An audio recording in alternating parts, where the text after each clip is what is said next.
those who have hats on to take off your hats and let the band play our national anthem. And from now on, that national anthem is the national anthem of the Gogo to be played on all occasions.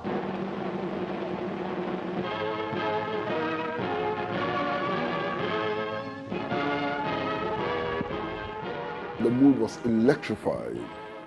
Everybody was seeing the dawn of a new beginning.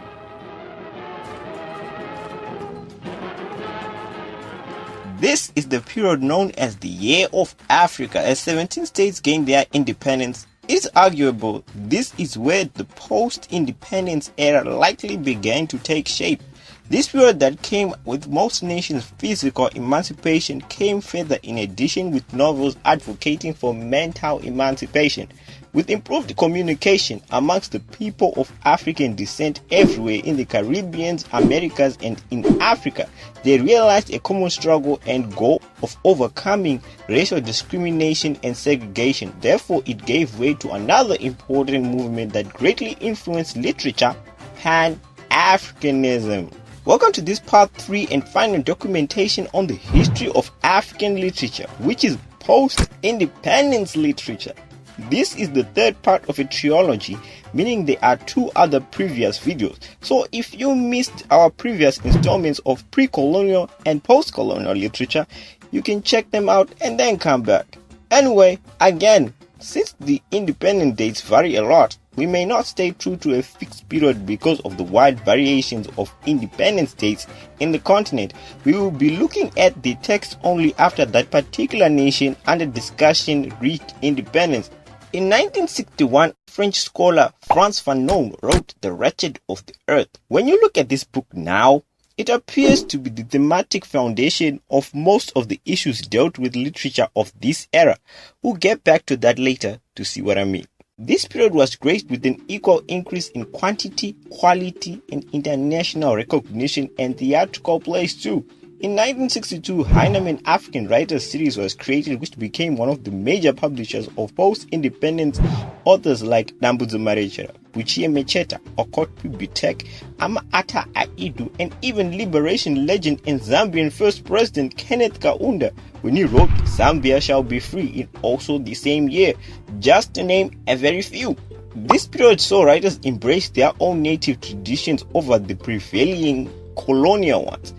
Since this is now the Pan-African era, you find many themes such as racial pride, solidarity, self-love, even a shared history not only applied to Africans born and raised on the continent only, but all people of African ancestry or descent everywhere, anywhere, around the world as a whole.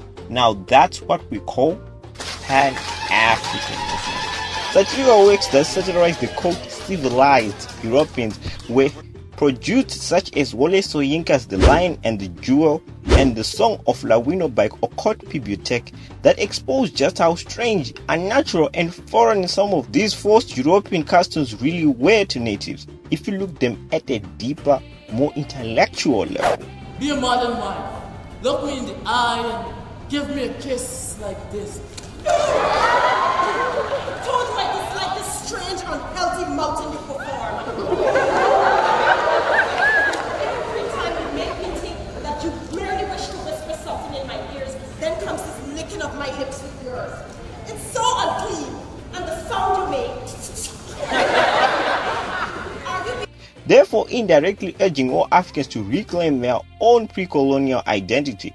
For example, we have the Afrocentric Baraka from The Lion and the Jewel, who is this huge masculine traditional chief, steals the heart of the village jewel, Sidi, from the westernized and educated teacher, Lawino. Ngugi's A Grain of Wheat in 1967 or Dambudzo Marechera's House of Hunger showed skepticism like Fanon of post-independence. Yep, after independence other issues rose, as many African governments appeared to be just as oppressive as their white rulers. Remember what I said about Fanon? Well, check this out. This guy wrote this in 1961 and well before many African states gained their independence. But as soon as independence is declared, far from embodying in concrete form of the needs of the people in what touches bread, land, and restoration of the country to the sacred hands of the people, the leader will review his inner papers to become the general president of that company of profiteers impatient for their returns, which constitutes the national bourgeoisie. The people stagnate deplorably in unbearable poverty. Slowly they awaken to the unutterable treason of their leaders. This awakening is all the more acute in that the bourgeoisie is incapable of learning its lesson. I know, right? It still blows my mind as well. As predicted by Fanon, after liberation, many writers did awaken to this terrible treason of their black leaders. Fanon, who realized the national problems many African nations could face in the future after independence, influenced many writers, scholars, philosophers, and playwrights who came after him. Because as you can see, his predictions were pretty spot on.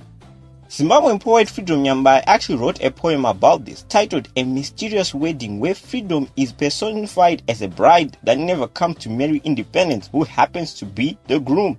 In case you are a bit metaphor challenged, she means the similar colonial bullshit citizens still have to face under the governance of their own black leaders.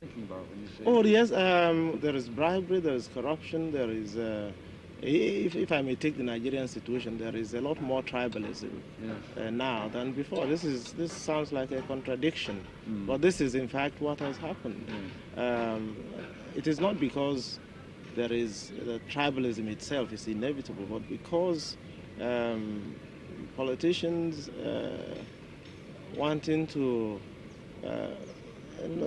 not having anything more concrete to say to their people, fall back on this old argument. You see. So indeed, this misgovernance, tyranny, violence, corruption, poverty, to more sillier things like tribalism still rip through such countries like Angola, Burundi, Congo, Nigeria, Cameroon, Sierra Leone, Uganda, Zimbabwe, but not South Africa, Botswana, or Seychelles. Those countries are all right. It's not the whole continent, okay? Again, Africa is a big place. However, these were new topics the writers were now facing that were just as important as the issues they addressed before their respective countries gained their independence. Theatrical plays such as Kongi's Harvest of 1965 and The Honorable MP by Gonzo H. Msengezi of 1984, these were plays written to satirize the phenomena of the corrupt African government. Many books were written, of course, that addressed these issues, such as Chinua Achebe's A Man of the People to Harvest of Skull by Abdurrahman Waberi, which covered the horrible tribalistic genocide of Rwanda of 1994. But a real classic example is Ghanaian's Aikwei Ama's magnum opus The Beautiful Ones Are Not Yet Born, which showcased a civil servant who battled corruption, family pressures, and disillusionment in his independent home nation. Many of these governments saw it fit to exile these bold writers for their politically astute work instead of, I don't know, maybe changing your politically misguided ways. Duh. While most Africans continued to write their novels in Western languages, others began to oppose this because language was one of the biggest tools used by Europeans to mentally distance Africans from their culture. Since nations were now free physically, some philosophers felt freedom didn't only mean freedom from being put in chains by them crackers, but freedom also meant thinking without their cultural influence and inferiority complex that had been drilled so deep inside the minds of many Africans by colonization. Emancipate yourself from mental slavery. None but ourselves can free our minds. Have no fear for atomic energy, 'cause none of them can stop the sun. Yes, they now advocated for mental emancipation and reclaim the lost African identity for Africa to really move forward and defeat what some other scholars call neo-colonialism. These scholars, most prominently now legendary Kenyan writer Ngugi wa Thiong'o, felt continuously writing in the colonial languages would be defeating the whole purpose of this mental emancipation. The journey of your life to write not in English for your novels, but to write in Gikuyu. Now, why did you take that decision? Because you took it in prison, didn't you? Language is so basic to any community.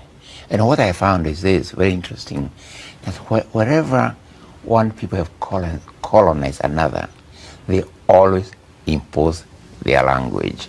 Where the French, the Portuguese. While other scholars like Nigerian Chimamanda Ngozi Adichie beg to differ. Yes. But Chimamanda Ngozi Adichie, just to quote her, she says, right. English is mine. I have taken ownership of English. So she's kind of decolonized herself in a different way, hasn't she? She's part of the metaphysical empire. That's the whole point. But she's still colonized. No. Metaphysical empire is when people now begin to claim, oh, this space is really, mine and so on. And that does not mean that what she does with English and what my son Mokomango does with English is wonderful. This would be dubbed the language debate. Ngugi wrote all about this in his intriguing collection of essays dubbed Decolonizing the Mind. This is quite the topic in many universities, and the heated debate still rages on to this very day. It is a very complicated issue, so we'll revisit that in a more dedicated future MIMSI special edition. If you are following at this point, you're probably now wondering, the MIMSI guy, were there any female writers in Africa? Don't worry, your boy got your back. I had to save a special place for all lovely ladies of literature. Perhaps I was saving the best for last. In the post-independence period, there was also an evolution of female writers such as Mariama Ba, Yuda Twong Yere, Yvonne Vera, Zukiswa Wana, Titi Dangarevwa.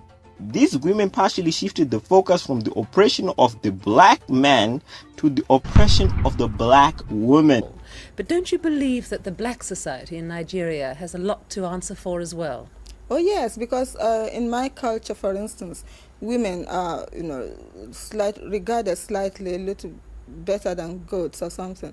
But than what? Than goats and animals, just slightly above that. You've called the book Second-Class Citizen. Is this because your heroine is black, or is it because she's a woman? It's a bit of both, actually, because she's a woman, and in her society, women are second-class citizens. And coming here, she becomes a double second-class citizen because she's black as well. Buchi Emecheta actually wrote her classic novels, Joys of Motherhood and Second-Class Citizen, of her own actual oppressive life as a woman, where she had 5 children by the age of 22. These were previously ignored but equally important feminist issues such as sexism, patriarchy, gender imbalance, misogyny, discrimination, and the legacy of colonization, of course, in African society. Novels became one of the prime channels in which many female writers could voice their social grievances. People Violent of Oshantu, written in 2001 by Namibian Neshani Andreas, showcased the repressive treatment a woman faced, whilst the reckless behavior of the male figures in their lives was often overlooked.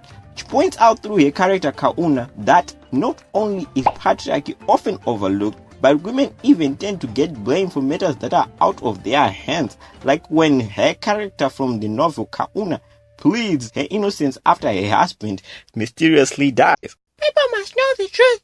He did not eat my food, and I did not kill him. You hear me? You evil people! I know what you are thinking. I know because you are evil. Evil people! All of you! It's almost like women are, what you call it again? Second-class citizens. No pun intended. This book is similar to Zimbabwean Tsitsi Dangarembwa's Nervous Conditions, which condemns how women are always left out in terms of educational opportunities, which is also similar to Chimamanda's Pepo Hibiscus, which had another major character, Kambili, and her mother, who faced verbal and physical abuse from a tyrannical male figure in their lives. Which is kind of like how Mariama Ba opted to further explore the problems mostly faced by a woman of an interracial relationship in a post-colonial settings with Scarlett Song. Whoa! These ladies are busy, eh?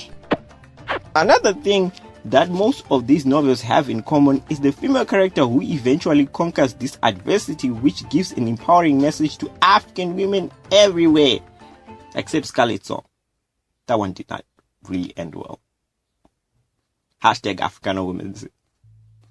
To end on a more positive note here, African literature and its recognition has come a really long way. All countries are now independent. After all that, We have great internationally award-winning writers such as Neshani Andreas, Dambuzo Marechera, Piston Wanja Mujila, Tino Mengestu, Osman Sembene, Chimamanda Ngozi Adichie, Buchi Emecheta, Bessie Head, to Wole Soyinka, who even won the Nobel Prize in 1986.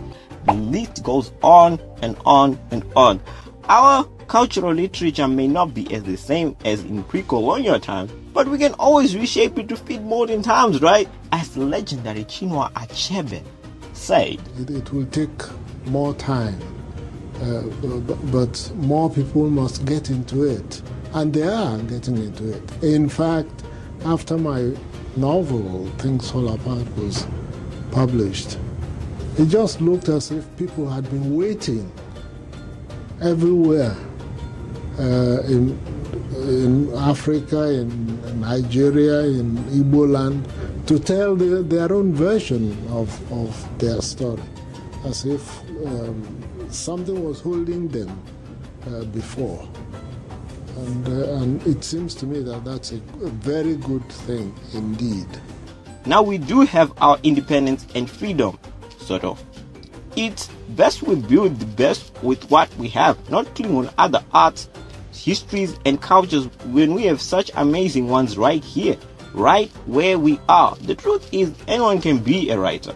And literature is not just about books too. You can tell compelling stories by dance, music, paintings, drawings, and any other art form. Or even the very life you live can be a masterpiece. Each and every one of us has an authentic Afrocentric story that can and should be told to the world. Now, the question is, what is your story? I think the time where the white men would literally put clothes on our backs and words in our mouth has long passed, don't you? You mean you want to dress like that? Yes. So what is your story?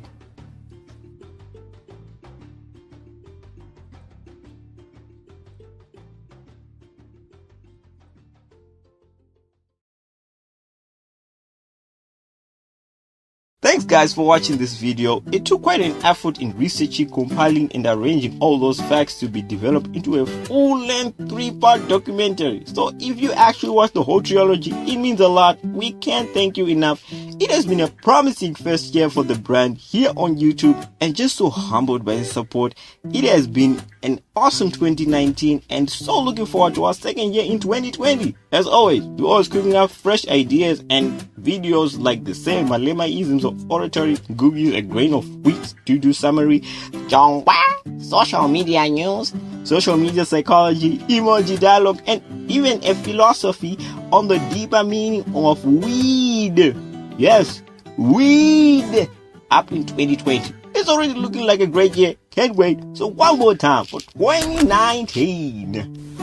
Till next year, guys. Thanks for watching. Africa.